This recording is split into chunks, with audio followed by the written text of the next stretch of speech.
Hello and welcome to today's webinar, Building Federal Capacity for Workforce Development Aligned with Industrial Policy.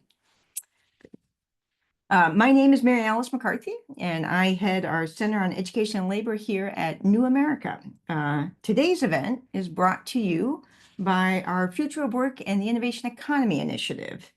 And thank you very much for joining us. I think this is going to be a very timely and important conversation exploring the implementation of the Biden-Harris administration's Investing in America agenda.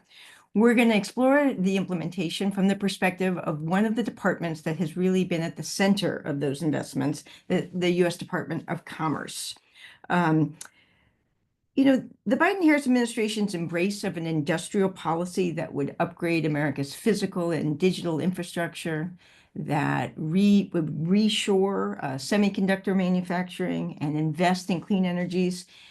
These policies were a significant departure from the orthodoxy that sort of guided economic policy for decades. And it's really hard to overstate the ambition of the Investing in America agenda, which included over $2 trillion of investments through the American Rescue Plan, the Bipartisan Infrastructure Law, the CHIPS and Science Act, and the Inflation Reduction Act. Okay? And these laws and these policies were aimed at more than just building things. They were also designed to create good family-sustaining jobs and build opportunities for American workers across the country to gain access to those jobs. Many of those jobs, in addition, do not require a college degree. So this is a very ambitious agenda. And I said it's hard to overstate it. It's also hard to overstate, though, the enormity of the challenge facing the federal agencies tasked with implementing these investments and ensuring that they meet their goals of both rebuilding American infrastructure and manufacturing capacity, nurturing the development of existing and emerging industries to ensure our competitive edge moving forward, and address the needs of American workers and communities for good jobs.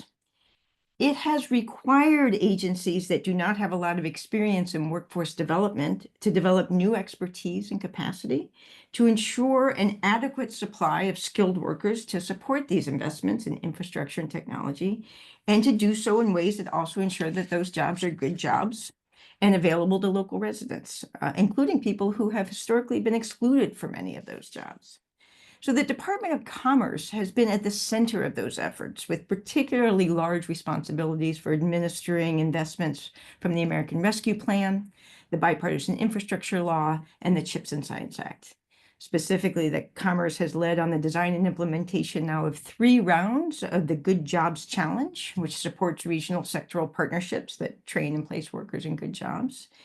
It has been in charge of the Recompete program, which invests in economically distressed communities, the Climate Ready Workforce program, which is designed to meet employer talent needs while promoting energy resilience and competitiveness, and also the Regional Technology and Innovation Hubs, or tech hubs, programs which direct investments in the development of cutting-edge technologies to promote economic development in left-behind communities and regions across the country. And of course, the CHIPS program, which is anchored at the Department of Commerce and includes an array of workforce development provisions.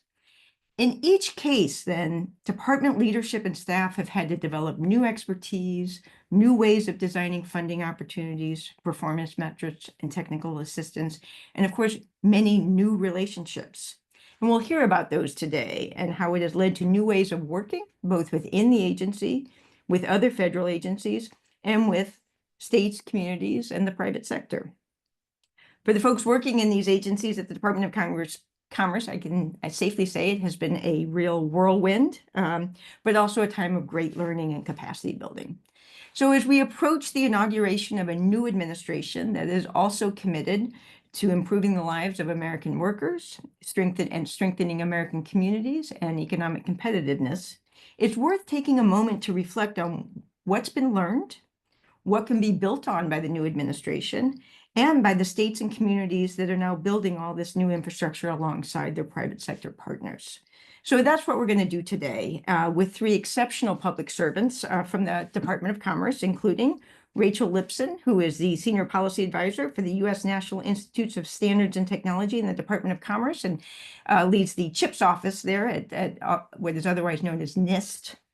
Rachel Sun, who is the Acting Director of the Recompete Pilot Program at the U.S. Economic Development Administration and the Department of Commerce. And David Langdon, the Deputy Director of Policy and Strategic Planning at the U.S. Department of Commerce. And to facilitate the conversation, please let me introduce my colleague, Shailin Jyotishi, founder and managing director of the Future of Work and Innovation Economy Initiative at New America. Shailin's been closely following and supporting industrial policy implementation and workforce development efforts across the federal government and in regions for some time now, and is going to guide us through this conversation. So take it away, Shailin, and thanks to everyone for joining us. Thanks very much, Mary Alice, and thanks very much to our audience and our distinguished panel for joining us for this conversation. I'd like to invite our guests on the virtual stage, Dave Langdon, Rachel Lipson, and Rachel Sun. Dave, Rachel, welcome.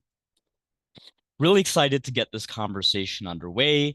As a reminder to our audience about our question opportunity, please be thinking about questions you would like to ask the panelists. You can add your questions using your online platform, which we'll get to towards the end of the web panel today.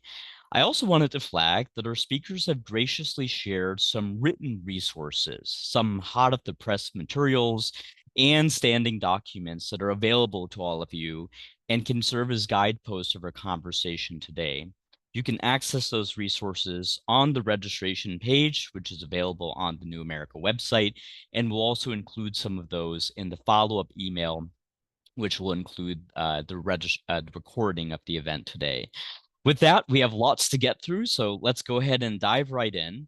With an initial question for you, Dave, thinking about the Department of Commerce's evolution under Investing in America, as Mary Alice mentioned in her remarks, commerce is a bit unique in that it houses multiple independent agencies, and many of them have been involved with industrial policy implementation.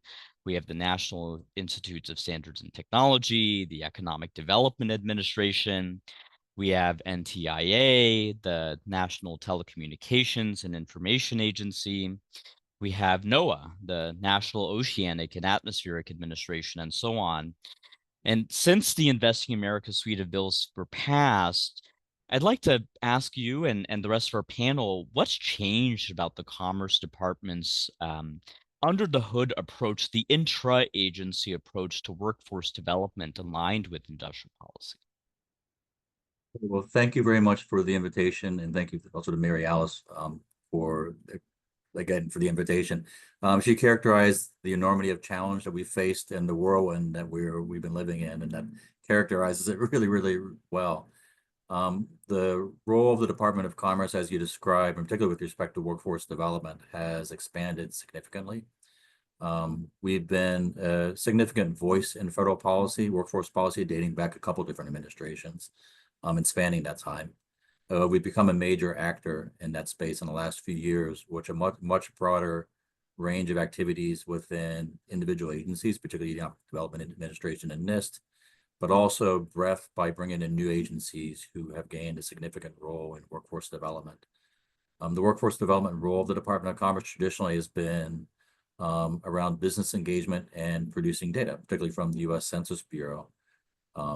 By becoming much more invested in both American communities and in American workers, as we'll be talking about, we've become this major actor. And actually the total of our investment over the last 4 years is actually around $2.9 billion, so covering things ranging from public works all the way to development and implementation of sectoral partnership models, and quite a bit of work in between, including planning and infrastructure investments.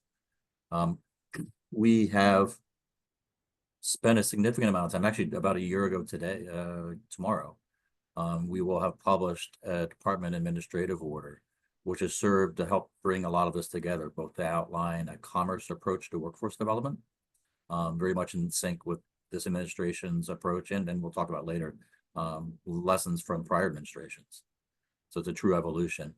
And also, we built the structures to support our multiple bureaus, 7 of our 13 bureaus who have major workforce programs. to sort of align our approaches, improve coordination. And I think one last thing I would think about it is the commerce role is unique. We are our mission is to create the conditions for economic growth and development for all communities. One of the through lines that connects all our different bureaus, or many of them, is the focus on the development and employment of critical and emerging technologies. And our workforce approach is in sync with that. And our prioritization, we've particularly seen this in the most recent Good Jobs Challenge announcement, is the need to focus and prioritize the development of skilled workforce to support the development and employment of critical and emerging technologies. So I'll just leave that now as a quick intro to turn it to my partners in crime, Rachel and Rachel. Brilliant, Dave. Thanks very much. Rachel Lipson, Rachel's son, would love to hear perspectives from you all on this evolution that the agency has undergone to investing in America. Sure, happy to jump in. Look, I don't have the long tail of perspective that Dave has, because I've joined in the midst of this rapid kind of scale up and startup stage in some ways for both the workforce efforts, but also in my role in the CHIPS program office. I joined at a time when we were about 50 people in CPO, and within a few months it was 150. So it's been a whirlwind for sure. Mary Alice got that right. But I think similar to the themes that Dave mentioned, NIST is not new to workforce development either. We have the manufacturing extension partnerships, the Manufacturing USA Institutes. So there's a long history of NIST playing an important role in, especially in the manufacturing ecosystem. Of course, I think what's been happening with CHIPS is something pretty new in terms of the scale and the ambition and the breadth of our efforts. So for instance, and I know we'll have the chance to go in more depth later, but just from CHIPS, we've invested over almost $300 million in direct company incentives for workforce development as part of the CHIPS manufacturing investments, a $250 million investment in the new Workforce Center of Excellence at the NSTC. That's the National Semiconductor Technology Center, a new public-private partnership that's sort of a flagship national institution.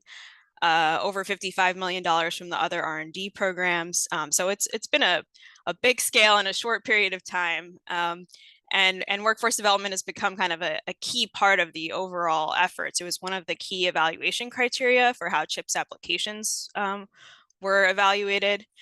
We've built out a dedicated workforce strategy team within CHIPS that has expertise across construction and facilities and childcare strategy, really a wide range of backgrounds.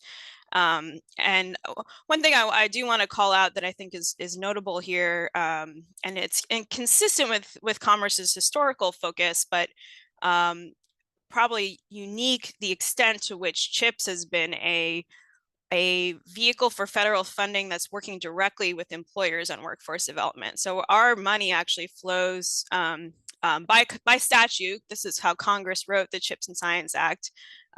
It flows first to entities that are constructing or expanding semiconductor manufacturing facilities. And so the workforce investments are directly tied to companies' needs for constructing and operating facilities. And so there's a really tight link between employer needs, a whole set of critical education and training and community partners, which we can talk more about later, and the federal role. But that I think is distinctive.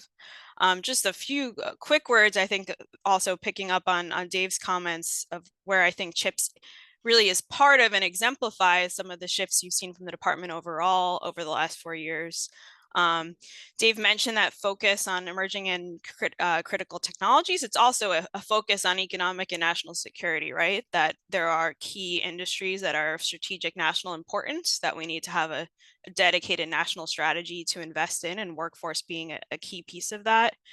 You'll hear a lot today, I think, about how workforce investments are integrated into a broader economic development strategy that's distinctive about the commerce investments. And that includes a lot of coalitions that I think you'll hear more about from Rachel's son. And then a final thing here I just wanted to flag department-wide is across a lot of our workforce programs, you really see a focus on crowding in other capital. So it's not just the federal dollars, but how do we bring in private dollars from companies, state, philanthropic resources as part of these sort of holistic strategies. We want to see, if we're going to make some big bets on important industries, you need sort of a diversified resourcing, and we've thought about the role kind of the federal dollars as really being catalytic. So I'll pause there, lots to say, and I'm excited to hear what Rachel has to add. Great. Well, thanks, Rachel, and thanks, Jalen and Mary Alice for the invitation, and glad to be here with folks as well. If I can just pick up on a few things, and I'll keep it relatively brief, as I know we have a lot to get to today. I'd love to just set some context from the EDA perspective, so the Economic Development Administration perspective, as maybe one case study of how workforce has evolved within our specific bureau, and speaking to a lot of the themes that both Rachel and Dave highlighted at the department writ large. So looking back at the last 4 years at the EDA, we've launched really 4 big programs where workforce development is either the core focus or a core pillar of the work. This started in 2021 through the passage of the American Rescue Plan Act and the launch of the ARPA portfolio, which gave us $3 billion in funding for the Bureau overall to help economies and regions across the country recover from the COVID-19 pandemic and get back on track. But more importantly, to really recover with resiliency in mind and looking towards the future in terms of economic development and ensuring American workers and families had a path to getting back on track. And so as part of this funding, we were lucky to have the opportunity to launch the Good Jobs Challenge, as Dave mentioned earlier. This was a $500 million program to really invest in, develop, and scale sectoral partnerships across the country to get Americans into good paying jobs. Similar to what Rachel was sharing about NIST, workforce development had historically happened at EDA, but never at this scale and not at the ambition level of what this program was designed to do, which was really to bring together a cohort of employers in a given sector, to work them around an intermediary, to work together with workforce training providers, including community colleges, including apprenticeship programs, including the full suite of what's needed to really get folks into good paying jobs and really galvanize them around the sector partnership model. So that really was the agency's first foray into this sort of approach. And as Dave, I'm sure we'll get into later, we're really excited to talk about ways in which we innovated on the design of this program by ways in which we do keep employers at the table, ways in which we ensure that these workforce strategies are integrated into broader regional economic development strategies that really blended workforce and economic development in new ways. Looking ahead, just to speak briefly to where we are today, the $500 million in Good Jobs really then created an opportunity for us as a bureau to apply learnings and that approach to other programs that we've subsequently launched. So we've launched the $1 billion Build Back Better Regional Challenge program through American Rescue Plan funding, of which more than a quarter is going to workforce development programming. Through the CHIPS and Science Act, we've also launched the $10 billion Tech Hubs program and $1 billion Recompete pilot program, both of which have nearly a fifth to almost half in Recompete's case going towards workforce training. So I share all of that context to say the agency is at a unique point in which we've really been able to pilot these new models, but really trying to institutionalize and apply them across the rest of our approach. And this has really culminated in our recent reauthorization as a bureau, which we're very excited to share more about later, that also embeds workforce as one of our core priorities. Now, if I can just build on Rachel's comments for a second, Jalen, to your original question, I just want to give a shout out to kind of how catalytic EDA's work has been for the entirety of the ecosystem, and has supported sort of intra-commerce collaboration. A lot of the EDA grants and the competitions you've seen have really put a premium on regional, multi-partner, cross-sector kind of planning for some of these strategic industries. And what we've seen for CHIPS, for instance, is that a number of the communities that are ultimately hosting big CHIPS manufacturing investments kind of had a head start because they participated in earlier EDA competitions, even if they ultimately weren't winners. They won planning grants that help support getting all the different actors around the table. So there's been a really nice kind of synergy between EDA's work and the lessons that they've learned from their approach that really are helping to sort of accelerate efforts across other programs. Absolutely. Really, really helpful insights from all of you. And I especially appreciated the comment around emerging technologies and technology-based economic development. You know, we actually had launched the Future of Work and Innovation Economy Initiative with a webinar where we had Christina Killingsworth from Department of Commerce join Erwin Ganchandani from the National Science Foundation's new arm, the first new arm in over 30 years, born out of the CHIPS Act, and Brent Parton, who was then acting assistant secretary for the Department of Labor. And it was all about how to maximize federal investments in emerging technology workforce development. So we've certainly seen that through line through our research here at New America, just working with communities on the receiving end. So I appreciated that. Thinking now a little bit more about some of the policy developments that have gone alongside Investing America suite of bills. Rachel Sun, in December, Congress passed a historic reauthorization of the Economic Development Administration, the first time in over 20 years, which included quite a bit on workforce development by way of provisions. What should we know about the ramifications of the reauthorization for EDA's workforce efforts? Sure. Thanks for the question, Shaylin.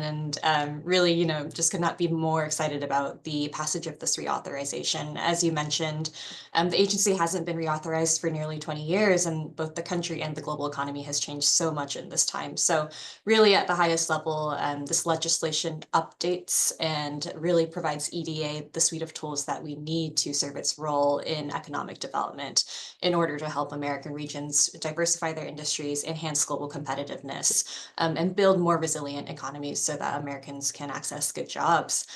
There's a few things that I'll highlight at the highest level, again, under this overarching umbrella of our role in helping communities create and retain good paying, high quality jobs. A few things. So one, you'll see that the legislation, when you dig into it, really puts an emphasis on treating sectoral partnerships as an eligible use of funds for the agency. As I provided context on earlier, this is something that we really developed and built out over the last 4 years. We are seeing early results from this model. We have placed now over 10,000 people into good paying jobs through these pilot programs that we launched. And so what this reauthorization really lets us do is treat them as an eligible use of funds. And more importantly, not just the training cost itself, but other additional supports needed to launch this suite of interventions. So things like associated equipment and associated facilities costs. These are all things that EDA has historically been able to fund through its existing authority. But again, the reauthorization codifies this such that we can really invest in this model that we know is proven to work. The second thing that it allows us to do is not just fund sectoral training programs, but sectoral partnership programs, but it really places emphasis on this as one of the agency's 5 investment priorities. And so the agency overall operates under 5 big investment priorities. These are now codified through the reauthorization language. One of them is explicitly workforce development. And so we're really excited to see this as almost the culmination of the last 4 to 5 years of work to say, hey, we know that economic development and businesses thriving and growing in these communities can't occur without a prepared workforce. And we know that the vice versa is also true. And so what it does is it places a priority emphasis on workforce development. It means that when we review and assess grant applications for funding, that is one of the lenses that we will be looking at, in addition to other renewed investment priorities, including critical infrastructure, innovation and entrepreneurship, manufacturing, and resilience. So very excited to see it codified, not just as one funding stream or one activity type, as you will, but across the Bureau overall as a priority. And then the 2 other things I'll call out in terms of more design principles and things that are explicitly named in the legislation. Folks will see that there's an explicit nod to quality and well-paying jobs, right? So the goal isn't just placements, but are you getting folks on a pathway to a family-sustaining wage? Are you getting folks on a pathway towards these quality jobs that have been such an emphasis for this program over the last few years. And then an explicit call out, just to name the elephant in the room, that this work should all be done in coordination with the departments of labor and education, right? We are trying to and commit to continuing to be hand in hand with our partners at those other departments, given this is a new space for commerce, and we want to make sure we're maximizing the use of federal dollars in that regard. Very helpful. Lots to be excited about with the reauthorization. You know, the facilities piece is really key for many community colleges, workforce training providers that themselves have undergone capacity building to be able to foster the enabling conditions necessary to receive these investments and make sure that they actually translate into reliable, affordable pathways into good jobs, whether it's, you know, creating clean room opportunities for work-based learning, hands-on learning, or upgrading computer facilities for AI education. We had an event on the state of play of AI education at community colleges just in October, where it was really remarkable to just reflect on the fact that in nearly every US state, there's now a community college level AI offering. So lots to be excited about with the sectoral partnerships piece, facilities, and the interagency coordination as well.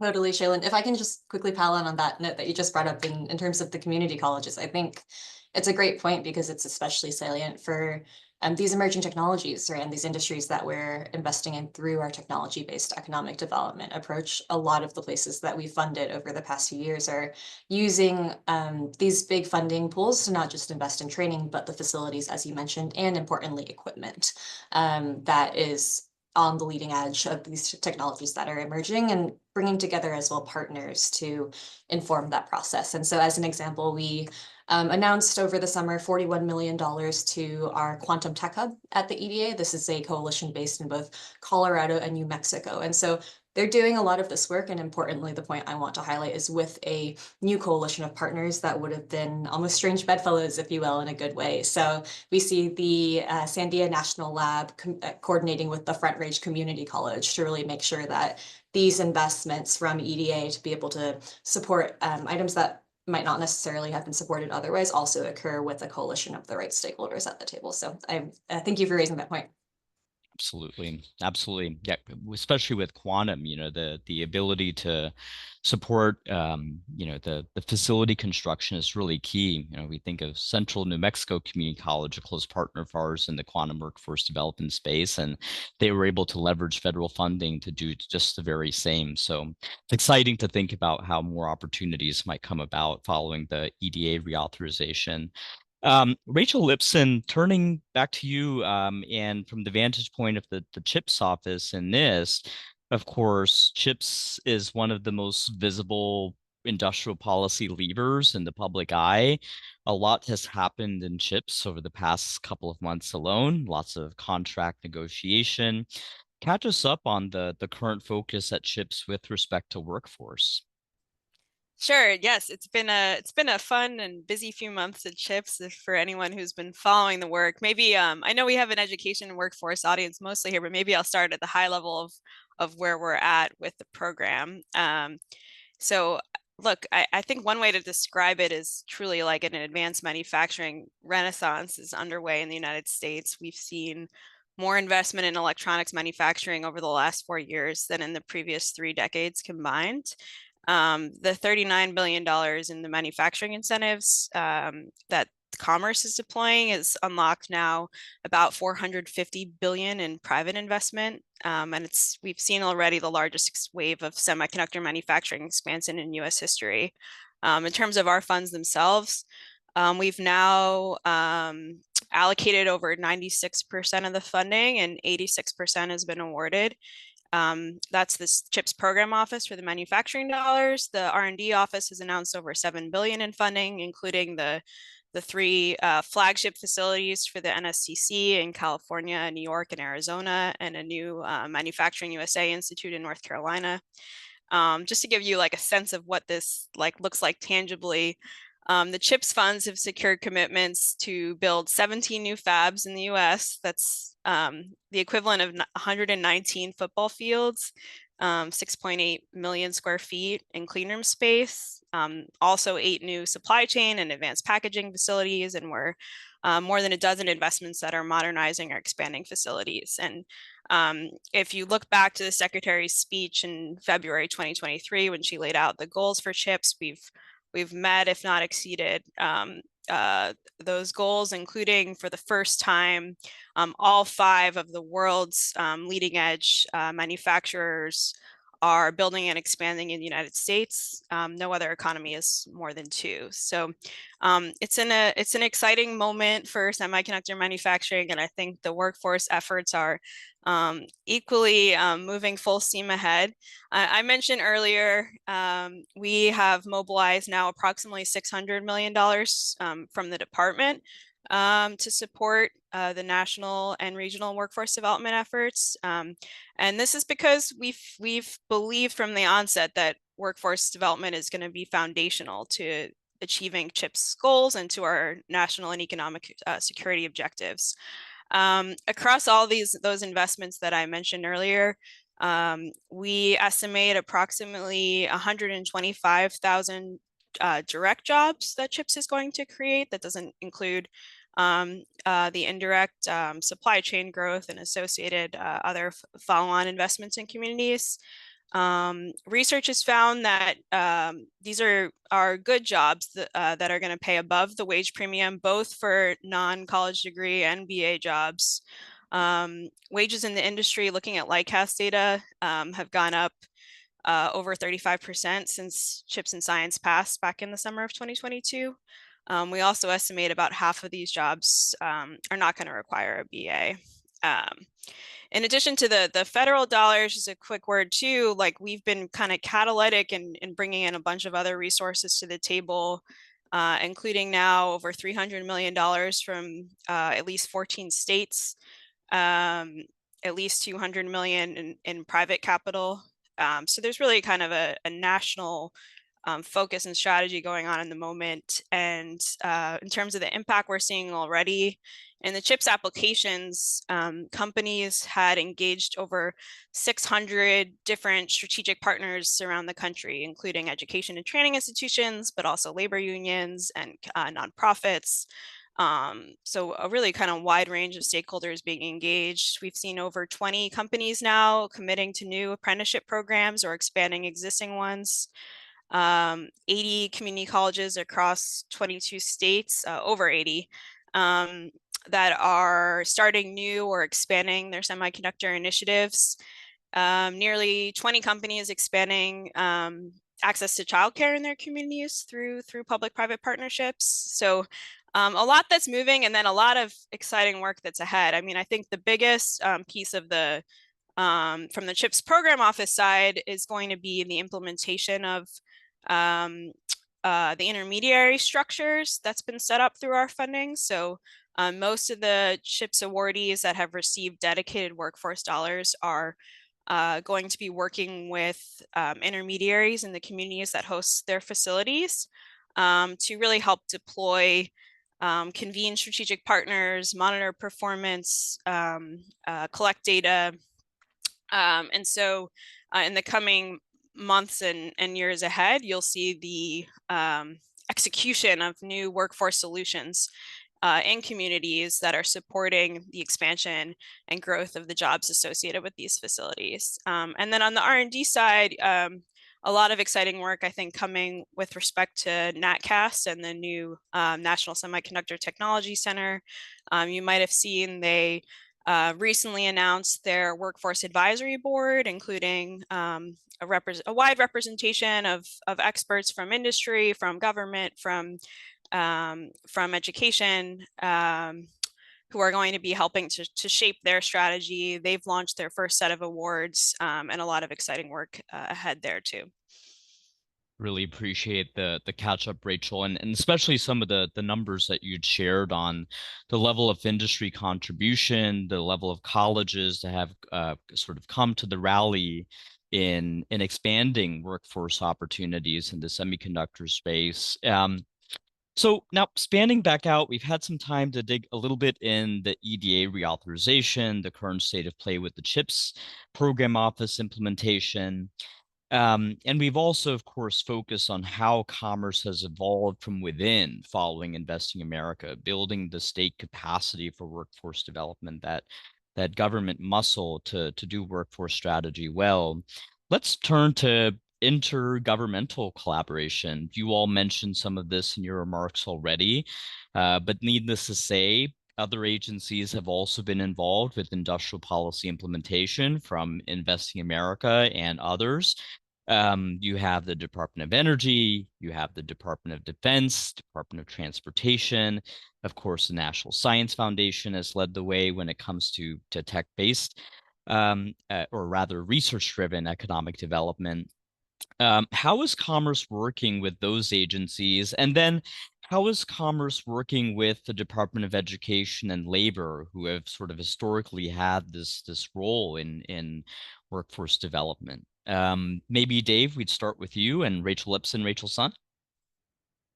Yes, it's a great question. There's a long history of collaboration between federal agencies and education and workforce policy. And this extends from the executive leadership, from our secretaries, down to a working level.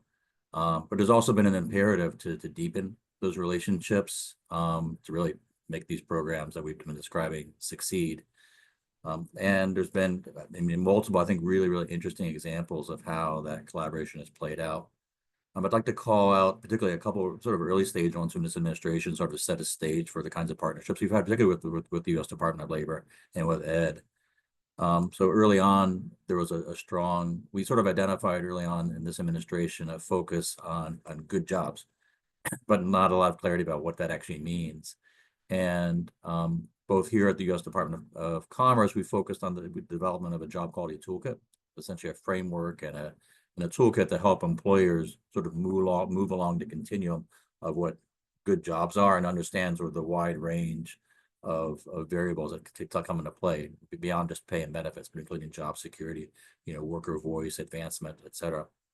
And that evolved into a partnership with the U.S. Department of Labor, and particularly want to give a shout out specifically to Caitlin Walker Mooney and her leadership for developing the Good Jobs Initiative, through which we set a set of good jobs principles that have been a core component of federal grant funding, from our agency and multiple others. And with the idea being that federal funding should only support, the creation of good jobs and a clarity about what that means. But there's multiple ways in which both grantees are braiding in funding while we're drawing upon investments the other agencies have made. And so we could literally go on and on here, but I'll just say, while we're very proud and humbled by all that's going on at the U.S. Department of Commerce, I mean, all of our work really depends on the partnerships here in the interagency to succeed.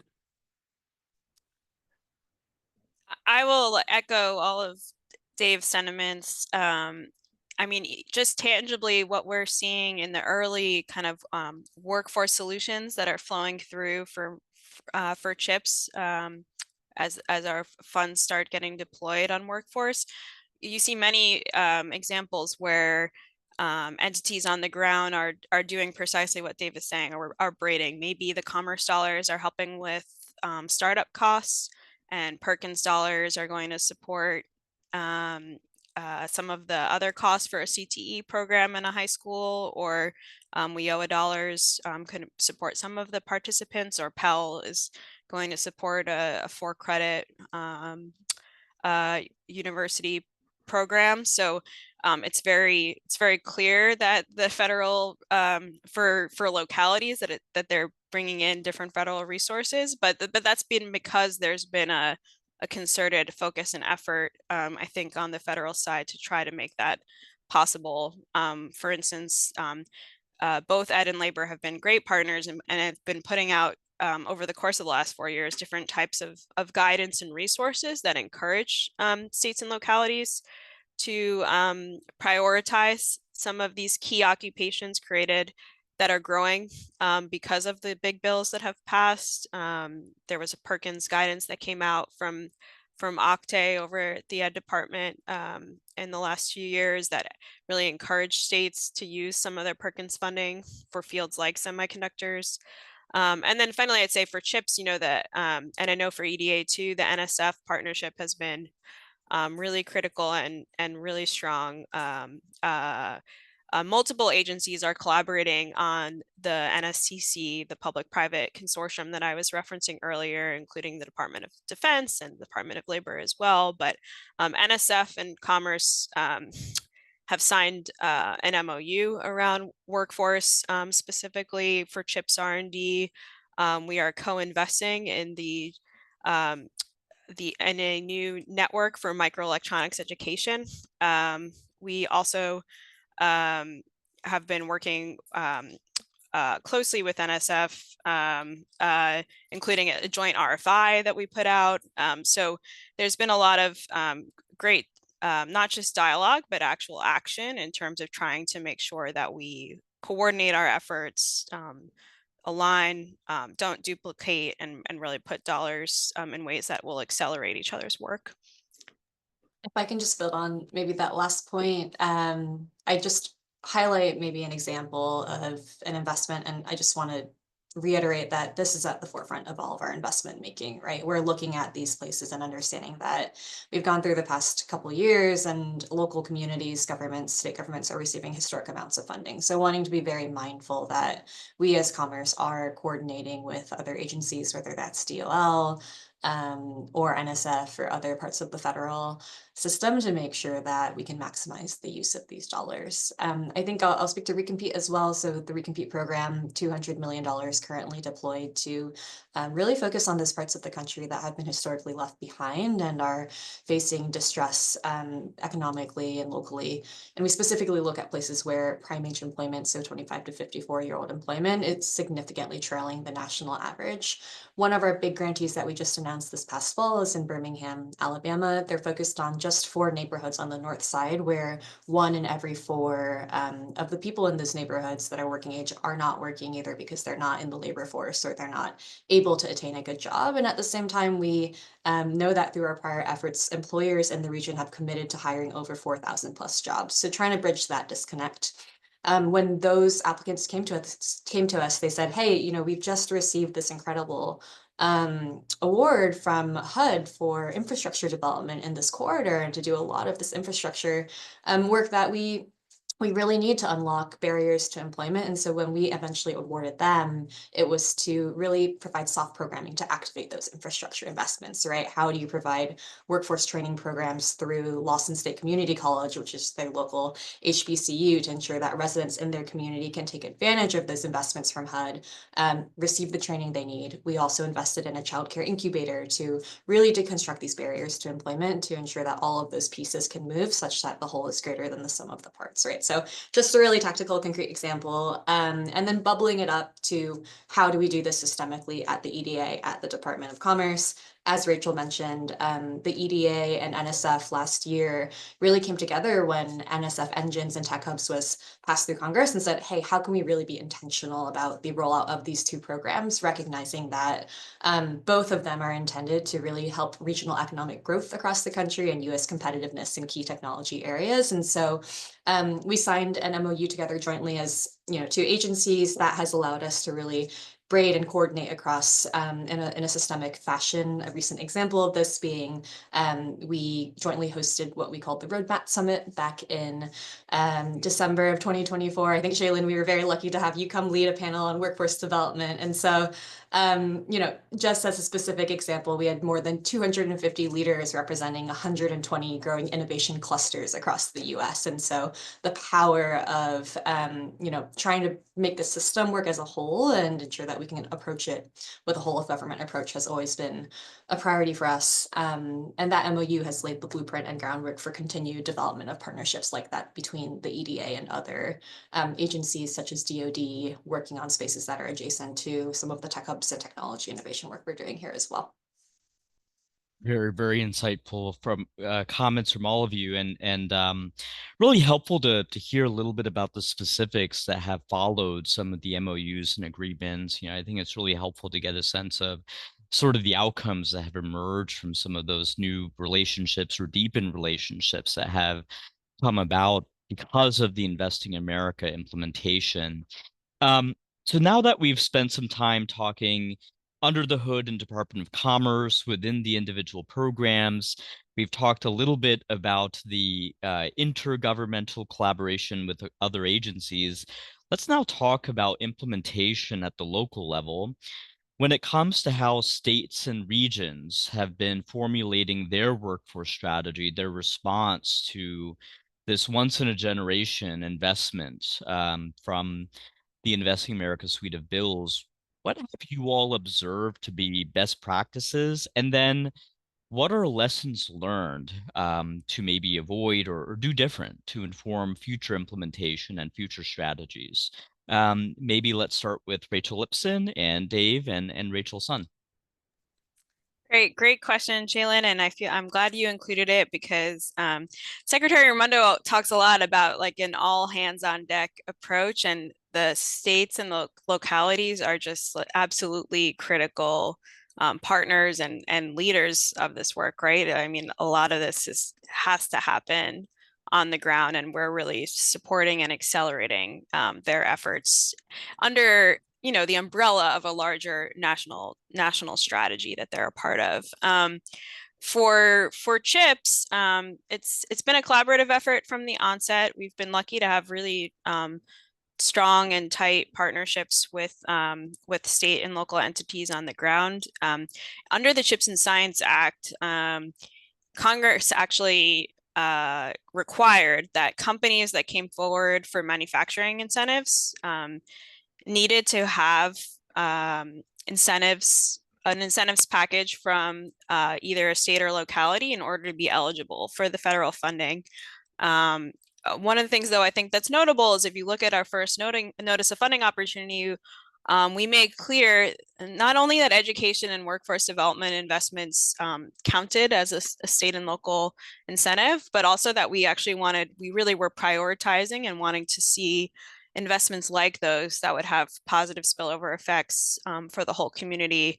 And I think it's a big part of the reason why we're seeing so much co-investment and from states to date as these facilities come off the ground. In terms of what we're seeing in lessons and best practices, I should emphasize that this does look pretty different for what you would call like a greenfield investment versus an expansion. What CHIPS is doing here of bringing back manufacturing to the United States means that in some cases it's brand new in a region. And so what's required in a place like Columbus, Ohio, or like Syracuse, which have landed some of these new facilities but have not had much of a semiconductor manufacturing presence before. You're seeing there a lot of focus on kind of the pipeline efforts, as well as, of course, construction comes first before facilities are operational, right? So you need to think about the timing of your workforce investments to be staged carefully to match with when jobs are actually coming online. Whereas in, say, like in Arizona or a Texas, where there is existing industry, but also you're going to need a rapid scale up because of the new facilities that are coming online. Like for instance, we've announced for TSMC, there are 14 suppliers already that have announced that they're coming and starting operations in the region following the company. So that's a lot of new jobs. You need to scale what you have quickly. We're in those kind of areas. You're seeing a lot of focus locally on new apprenticeship models, on how do you expand capacity at the community colleges, and with programs that they have already, and with the companies playing a leading role in helping to communicate what they're going to need and when, so you can kind of do that supply and demand match. One big lesson I see across all of these regions, consistent with work that I've done in other roles, like the earlier the workforce development system is at the table with economic development, the better off the region will be. In some of these regions, we've really seen that if it was an attraction deal, the workforce partners were there from day one, actually making the case for the talent in the region and how they were going to be able to make sure that they had the workers that were going to be required. But that's really been critical, because you don't want to be behind the game here on bringing in workforce afterwards and saying, oh, well, shoot, we've promised, all these jobs, but how are we actually going to make sure that people have the opportunity to access them? And then the second big lesson I wanted to just highlight is, it's hard work to convene all the actors in a region that are required to make some of these like big transformational investments happen. And we've drawn a lot from lessons from EDA here about how to think about like our role in supporting and catalyzing some of that like coalitional glue that needs to occur. As I mentioned earlier, all of the vast majority of the CHIPS workforce investments feature intermediaries that are working with the companies, in part to play a key role in convening all of these different partners, especially for companies that are new to a region. It's can be almost overwhelming to try to figure out, who's well positioned to do what and who should be working together and all this inbound. And the intermediaries can really be helpful there in helping to kind of like organize the ecosystem, understand who holds data and who's responsible for figuring out, to making sure that we get real-time information back about new programs that are starting, numbers of people that are enrolling, are we actually on track to meet the targets for these facilities. So again, I think that piece has been really important. And obviously the Commerce Department is not the ones on the ground, like hosting all of the conversations between the company and all of the community partners that need to be involved, but we can play an important role in helping to set up and incent the type of infrastructure that's needed for these efforts to be successful. Building on that, I mean, there's many layers of change that have taken place here in this department over the last several years. And I think one thing that sort of Rachel's talking about that almost sounds like second nature hasn't been second nature to us, which is our relationship, particularly post-award and developing the award with the grantees and the partners on the ground. So not as a criticism of EDA, but just as a reality, like traditional EDA investments are sort of a fund and done approach, or small scale investments where we really want to help a state and locality or an applicant develop a really strong application. If they're strong ones will get funded, and we're sort of done with it. And the way a lot of the new programs from Good Jobs Challenge, Recompete, CHIPS, and others work is that there's a much, I would argue at least, a much deeper relationship post-award that'll span multiple years to ensure the success on the ground. And so it seems like second nature, but it's not. This is brand new expert, a brand new area for the department to grow, and I think it's critical to the success of these programs. Just piling on, I think just thinking about this topic of lessons learned for states specifically, right? I think what we saw through the implementation of a lot of these programs, as you heard from Rachel and Dave, is we really placed an emphasis on co-commitments at the local level in order to make places competitive to receive the funding, right? And so in some agencies that may look like, hey, we need your help to get to a certain matched funding requirement. So total project cost is X, we expect you to come in with another complementary amount.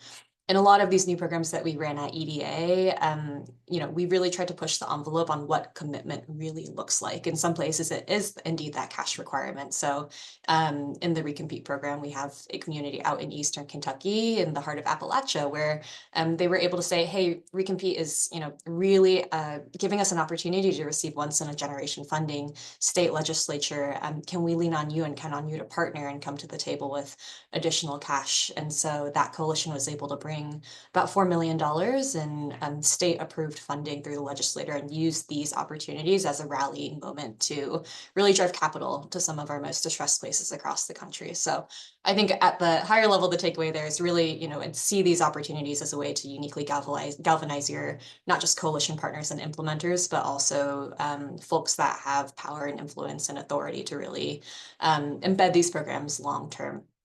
In other communities, right, this doesn't look like cash. It might look like policy changes that are critical to the success of these programs. So another recompete community out in Allentown, Pennsylvania, 3 neighborhoods that are historically distressed. The thesis here is that the region is growing. We're seeing surges in manufacturing, healthcare, but those 3 neighborhoods traditionally haven't been able to access the benefits of this growth. And so that specific coalition is working with their state partners to be able to revise policy focused on, urban sites manufacturing, policy focused on childcare, things like that, that beyond the actual funding that EDA can provide or other partners can provide really can unlock these systemic barriers to growth. And so I think the second takeaway is just thinking about commitments beyond just cash, right? It might look different depending on communities. It might be policy change. It might be hiring commitments. It might be specific site development zoning changes that you need, right? Like just thinking about that creatively has been one big takeaway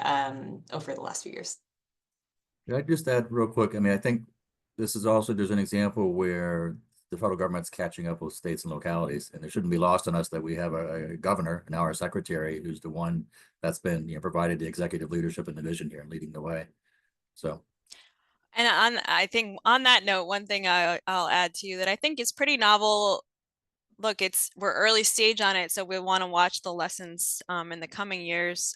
Commerce has had through CHIPS, we've had a regional strategy, and as part of that, we are signing MOUs with state and local governments that are hosting key CHIPS projects around a collaborative approach to implementation, right? Because once the money has gone out, now, a lot of this, we got to get this stuff actually built and operating, and needs to be a long-term partnership between federal, state, local towards execution on industrial strategy, and workforce development is a component of those MOUs, which is really trying to create a framework around ensuring coordination and collaboration between commerce, a state government, and then in many cases a county government or a city government that is where the facility is actually located, and trying to have some kind of structure and norms around working together, lines of communication,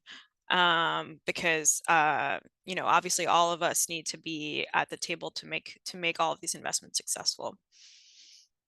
Yep, absolutely. Really, really helpful comments there. And, just a reflection from what we've seen in some of our research and conversations with folks on the ground. Even the process of applying for some of these industrial policy investments has changed higher education institutions, workforce boards, companies. New relationships have been forged, new ways of doing things, even when the applicants didn't win. And I think that's a really interesting outcome from investing in America, in building the capacity of states and regions to work together in new ways, unearthing new relationships. It's been catalytic, even I think in non-financial terms, in terms of relationships, in terms of strategies and processes that I know in the handful of regions we've been studying have paid dividends already in communities. So it's interesting how some of this came about in some of your remarks. So thinking a little bit now about metrics.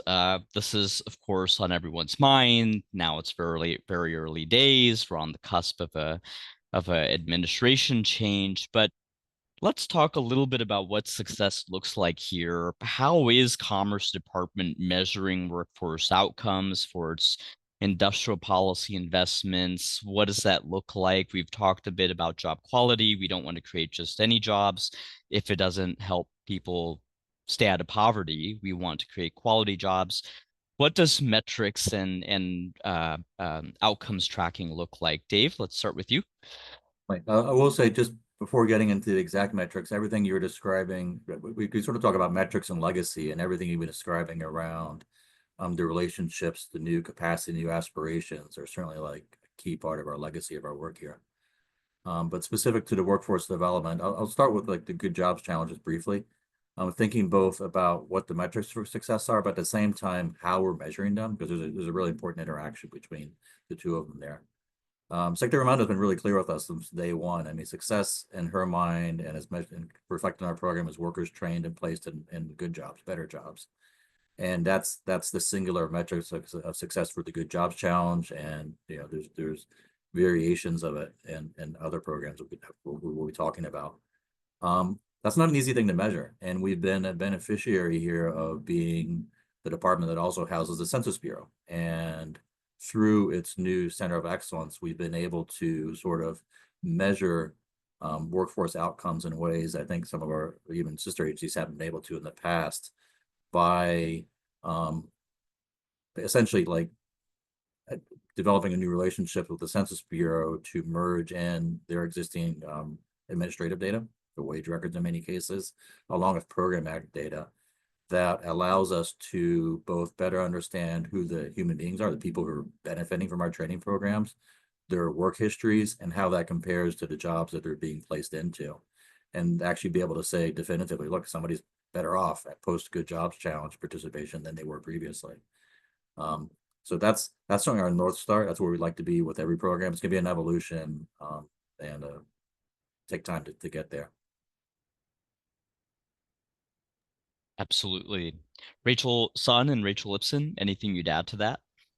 Yeah, I think the only thing I'd add, I think that I'd echo everything Dave just said. I think one more dimension I'll just add from the EDA's lens is getting people into good jobs, but with this dimension of place, right? I think part of the premise of a lot of these big programs over the last few years is that we know that wealth has historically accrued to certain parts of the country. We know that there's large parts of our American landscape that have been historically overlooked. And sadly, for a lot of folks who grow up and want to stay in their communities, success is defined as getting out, right? And so I think not just getting to that metric measured in partnership with census of getting folks into good paying family sustaining jobs, but how do we actually change the economies of places that have been left behind such that those jobs do exist locally for those folks that want to pursue them. And so that I think is just one more dimension I'd highlight. I think we're really excited, just going back to our conversation earlier around the different braiding that's happening both across departments, so DOC to HUD, DOC to DOL, these departments, but also the braiding that's happening at different levels of government, federal to state to local to philanthropy even, right? So how do we move these communities forward in a way such that we have economies that work in every place across the country? And so that's the only other, I think, dimension I'd really highlight, but similarly to what Dave said, I think it's, you know, creating and getting people into good jobs in different communities across the country. So Shaylin, you know, I'm a little bit of a data geek here, and I could probably go on this question for a long time, but it's been a passion project for me since I joined the federal government from when I was working on the other side as a researcher. And I want to give a shout out here to my colleague in the CHIPS program office, Scott Jensen, who I've learned a ton from and have really came in with a really thoughtful and focused strategy for how CHIPS could do data in a way that I think looks different from other how most federal programs have historically approached it. One key feature of that is like not just thinking about data as a compliance function, but truly as a performance management function that can really also provide real-time information about how implementation is going, not just afterwards what happened, and you know how to really be able to work more iteratively and course correct when things aren't going well. So informed by his work in Rhode Island as the Secretary of Labor there, and then at Ripple, an innovative data partnership, we are building a new technology infrastructure for CHIPS that is really going to make it seamless for a variety of partners to collaborate on data, both on like some of the planning, on setting KPIs, on real-time tracking of the individual workforce solutions that get funded through CHIPS, and then ultimately evaluation. And I think a few key like lessons that I've had is focusing both on the user experience of the actual people who need to input data and work with data, and how do we make it seamless for them to do their jobs on the front end. Can you make it easy to collect information about participants at the outset so that you don't have to go backwards and try to figure out or who participated and who they are, and collect the PII that would be needed to actually figure out what happened to them over time. Also on the front end, who an individual organizations is responsible for collecting data and information, and can we automate some of the communications with them to remind them when it's their time, to quickly input information that's needed, and really like investing in some of the user experience there.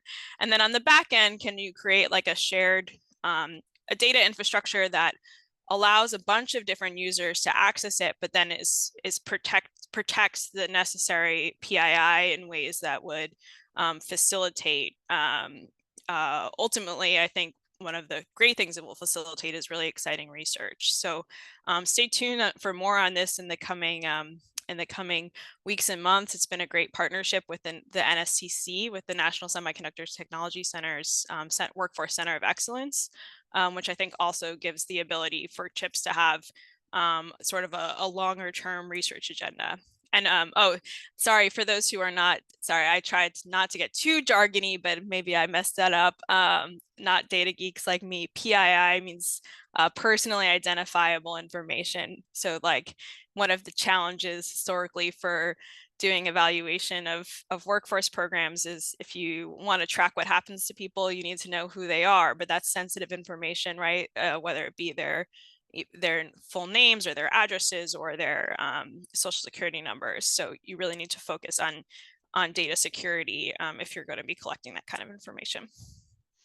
Really, really helpful, Rachel. I don't mean to put you on the spot, but this is really exciting, the new technology infrastructure that's being built out for CHIPS to make it seamless for KPI development, metric tracking. Is there a place where our audience could go to learn more, or to stay tuned for when there might be some news on that front? We'll be putting out some resources about what's been achieved with CHIPS to date. I think it should be live today, actually, that will have a high level summary, and then stay tuned, more coming, I think, from both the department, but also from our partners at the NSCC. You may have noticed when they've announced the focus for the Center of Excellence, like research and evaluation is one of their 3 key missions. And so as they start to scale up and build out the team here, I expect you'll be hearing a lot more on the research front. Super. And speaking of questions, just a reminder for the audience, we're reaching the point of the program where we'll dive into audience Q&A. We've already gotten some really fantastic questions. If you haven't added your questions and you'd like to, please use the online platform and we'll get to them momentarily. But let's stick with this sort of theme of tracking outcomes and next steps. Dave, a final question for you before we dive into the Q&A segment. It's the question that is probably on everyone's mind.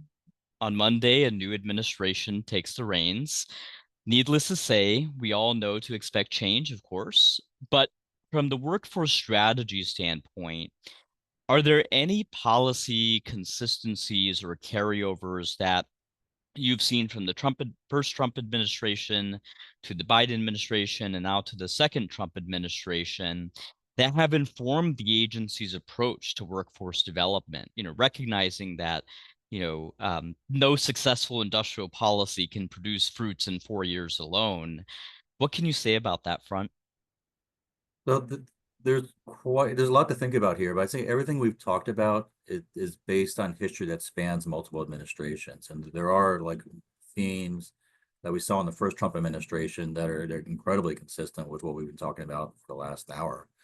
There's an emphasis on the creation of multiple pathways to family-sustaining careers, to destigmatizing vocational education, to the need to engage the private sector, especially with respect to worker training, and to increase data transparency. So these are all, like, very publicly stated priorities from the first Trump administration stuff that I worked on, and stuff that's informed the development of some of our own work. I mean, one minor, but I think it's important, concrete examples in our department administrative order. We very much emphasize the important role of the private sector in supporting worker training. And I have a whole section just talking about all the different roles and the natures of company commitments here. Rachel's talked about, the way our private sector investments are complementing the about nearly $300 million of CHIPS workforce investments. So yeah, there's a lot to say. Look, there's 3 lines here. This is all based on also bipartisan legislation. The CHIPS, the Science Act was, began negotiation under President Trump. And what the future will look like, I mean, the exact contours of the education and workforce policy remain to be seen. But and everybody coming on board is going to find a Commerce Department that has a much more robust set of tools and deeper experience in this space than we did just even 4 years ago. In regions and states too, it seems like. Absolutely. Absolutely. And I mean, and we look where the money's flowing. It's everywhere, literally everywhere. Every county in the United States is a beneficiary of some sort of commerce grant funding from the last 4 years. Yeah, absolutely. Rachel Lipson-Sun, anything you'd add to that before we dive into Q&A? Yep, brilliant. Well, folks, now it's the moment we've all been waiting for. We have gotten some really fantastic questions from the audience, and the first one is I think really interesting when we think about this implementation side of things. The folks, the actual individuals on the receiving end of industrial policy investments. This is for the full panel.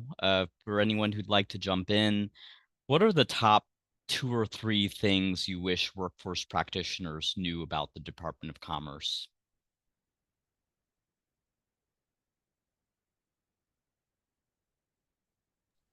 Sure, I can kick this off. I'll throw one out there. Shaylin, in my prior life, I spent a lot of time working with community colleges and focus on the community college system. And it's been surprising to me still that we've made progress, but still how few community colleges really have commerce on their radar as a federal partner and funder. Again, I think we're seeing growth there, but it's interesting. They historically look to the Department of Education and the Department of Labor for a good reason. But we are in this moment where the kind of integration of economic and workforce development that we've been talking about the whole discussion today is really at the forefront. And so making sure that higher ed, and in particular the 2-year sector, thinks about the Commerce Department as a critical potential partner, especially as they move into some of these new and emerging technologies, or are focused on bringing or transitioning their region into a new industry.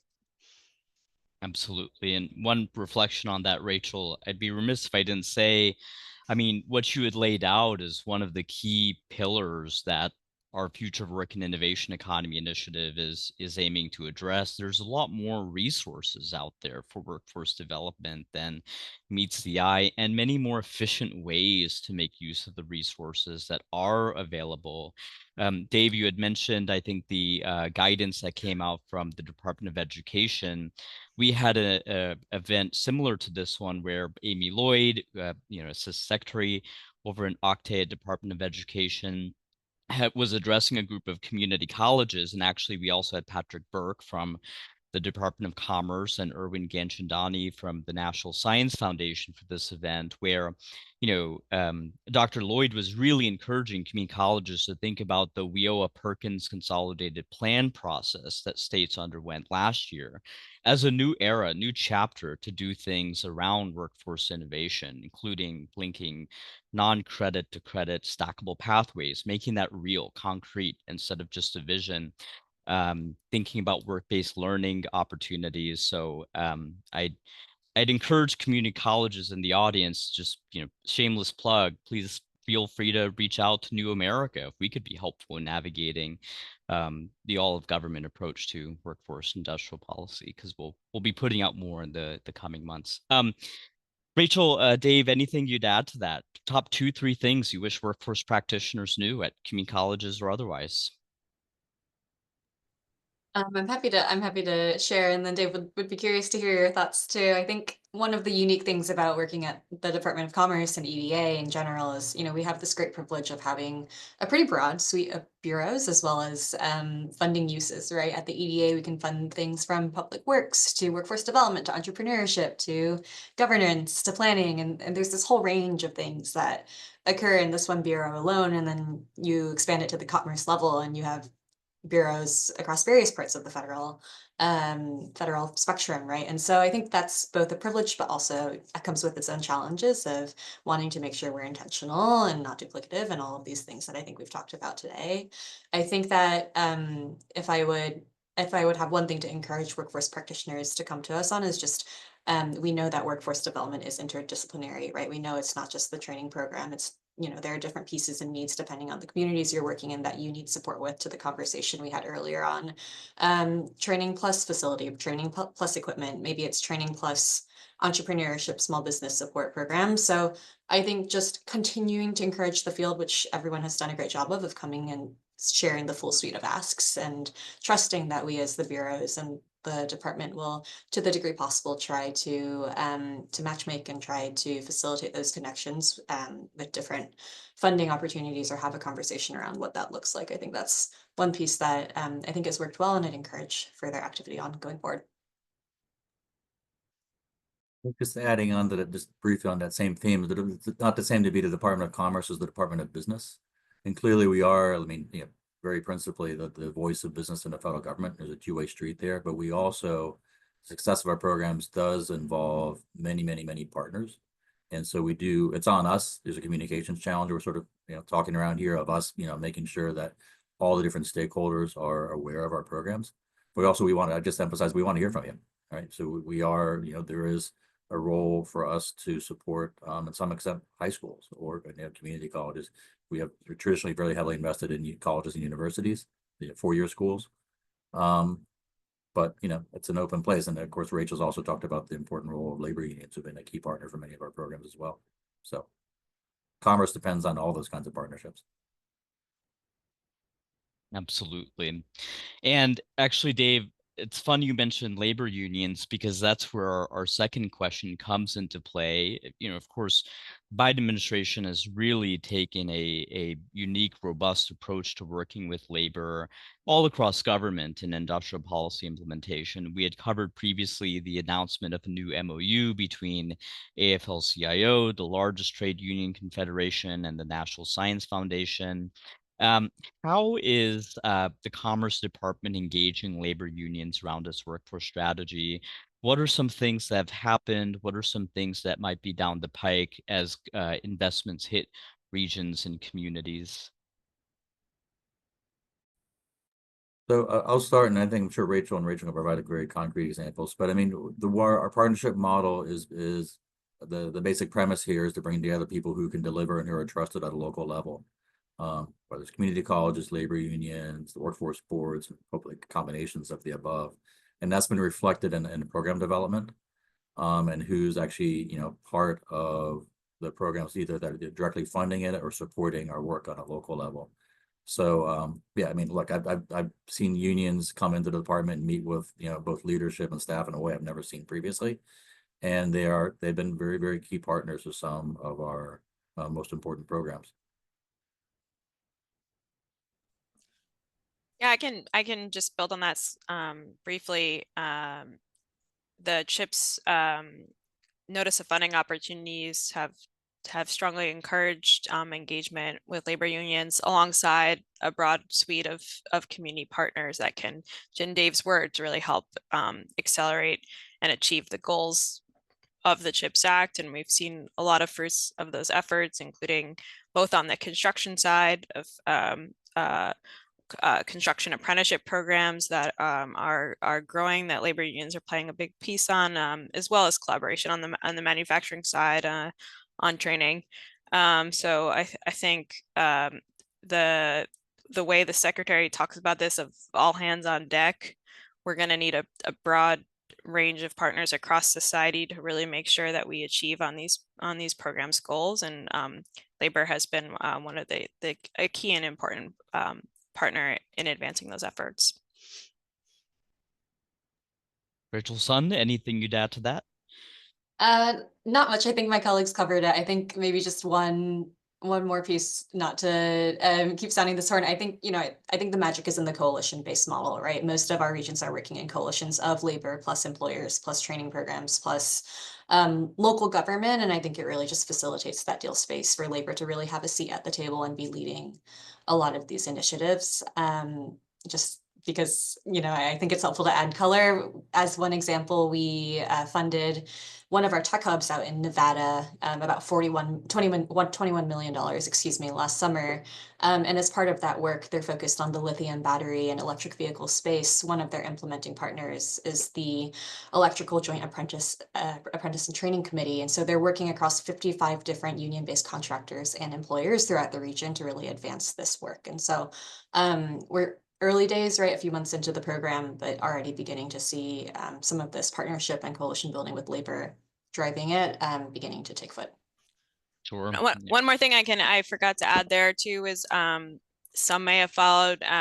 We have an exciting effort at the Department on Women in Construction, and there's been a big initiative voluntarily with CHIPS companies coming on board to support how do we boost participation of women and other communities that have historically been underserved in the construction industry. And there's been CHIPS has co-hosted with companies and partners around the country a series of roundtables, and labor has been a really active and an important partner in helping to bring attention to that issue and really getting more working alongside companies and others in communities to make sure that we can fully leverage and tap into talent that maybe hasn't historically participated in the industry.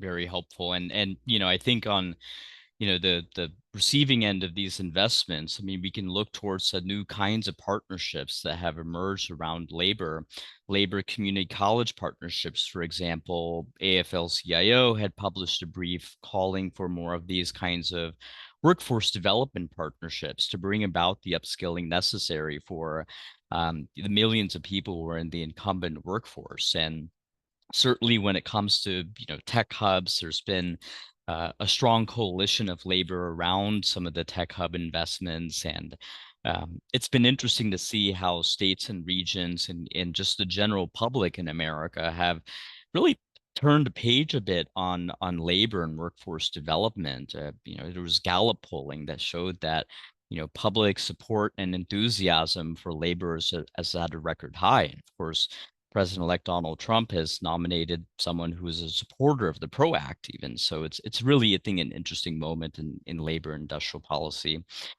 So then moving on to the next question we have from the audience here. Of course, we talked a little bit about this, the new administration coming on next week. Are there good examples of cross-department collaboration and government that are likely to be sustained in the new administration? Of course, none of us have crystal balls, but what have you seen that might have some longevity or might be time to carry forth into the new administration? I'll start. I guess I'll question a little bit the premise of the question, because it's like the partnerships that are in place won't magically disappear on January 20th. These are long-standing relationships that both at a sort of professional and personal level that have been built up over years. MOUs are staying in place, and they've been built for the long term.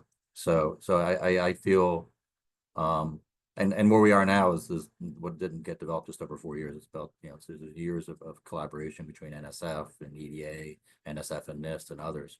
I think what we're excited about just how much deeper things have become, and what sort of the success of the programs is going to require that to continue. Yeah, I think Just echoing that, to your point, Shaylin, we don't have a crystal ball. We can't really say what happens in the future. I think just maybe from a retrospective standpoint, I think that is also why we've tried as much as possible to build our capacity at the Department of Commerce and really systematize and formalize a lot of these partnerships beyond, hey, I, Rachel, know X Jane Doe at a different department and we talk every once in a while, right? Like that is, I think, one model of interagency collaboration that I deeply enjoy, but how do we actually put in place memorandums of understanding, put in place staff, put in place different mechanisms in which we actually can really structure up how we coordinate across the interagency and also hold ourselves accountable to making sure that that collaboration has outcomes that impact American communities, workers, and families. And so, I've spoken to a few of the examples that I think we hope to see continue and we plan on continuing, whether that's the EDA NSF partnership that Dave mentioned. As another example, we have quite a few different regions across the country that we funded through these programs that are focused on industries that are adjacent to or deeply related to the defense space. So whether that's autonomous systems out in Tulsa, Oklahoma, right? Whether that is biofabrication and synthetic biotech up in New Hampshire, to be able to support our medical operations. Like all of these pieces are critical to the broader defense ecosystem across the country. And so to support and enable the development of those clusters, EDA has recently signed a MOU with the Department of Defense's Defense Innovation Unit, such that those clusters can then really engage in a meaningful way with the DIU counterparts to say, hey, can we create some sort of information flow to inform our development? Can we surface contracting opportunities so that we can continue to sustain the growth of these clusters? Things like that, really will advance national security and American competitiveness that we're really excited to continue to work on and see move forward. I think the only thing I'd add, look, the CHIPS and Science Act passed with strong bipartisan support in both the House and the Senate. And I think Dave referenced earlier that our projects really span red states and blue states, and the conversations we've had with localities on the ground is just to look at it from that level, is that the partnership needs to sustain and continue to make sure that we are jointly successful in our efforts that matter matter deeply for those communities but also matter for the nation, and have been very reassured by the consistency of moving forward to make sure that we really achieve those goals together. Yeah, really appreciate the nods to resiliency here. And I mean, from what we've seen in communities, in states, and in regions, I mean, those relationships, the many millions that companies and philanthropies and states have put into the success of industrial policy implementation seems unlikely to disappear on Monday, at least. So well, it looks like we have time for one more question. So this might be a bit rapid fire. We've talked a lot about community colleges. We've talked about apprenticeships. We've talked about lots of different modalities to meet workforce and talent needs for employers, to expand opportunity for workers and students. A question from the audience is really focused on K through 12. What plans exist or are in place to support high schools as viable pathways into some of the jobs that industrial policy investments are creating? Are there dedicated funding opportunities that have come about or that might come about in the future that the audience should keep on their radars? Open question. Happy to kick us off. I've actually, one of the surprises for me since joining CHIPS has been how much the industry is focused on early pipeline efforts, because they realize that we need to get more people in America excited, not just about software and coding, but about hardware, and that can't just start in the post-secondary system. There has to be exposure up and down the entirety of the life cycle. And so we've heard that as part of the efforts to stand up the National Semiconductor Technology Center. You maybe saw that one of their early first grants of funding is going to the American Federation of Teachers, and for a collaboration with Micron that's going to support curriculum in K-12. We also see it, you know, the manufacturing dollars flowing through the companies will have ultimate say about in partnership with their intermediaries what kinds of solutions they want to fund in their communities that will help their pipeline and advancement efforts. But I can say from being on the ground in a number of these regions, you see a lot of enthusiasm and excitement about partnership with K-12. I know, for instance, I was out in Williamson County, Texas, where Samsung is building. You know, the anecdote there is that Samsung's investment, the GDP of the town was under around $1 billion, and Samsung's investment, I don't have the figure offhand now, but even the private investment initially was more than 17x that. So it's going to be transformational for that community. And at the onset, the company had committed to internships for high school students, because they wanted to make it real for the next generation that lives in this previously kind of sleepy town. People say that Samsung is in Austin, but this facility is in a pretty different geography. And so, yeah, I think we're going to see a lot of efforts, I would guess, that look like that are really focused on not just broad pipeline, but how do we make sure for the people who live right here in the community where a facility is being built, that from an early age, young people get access, exposure, and an opportunity to participate in those jobs.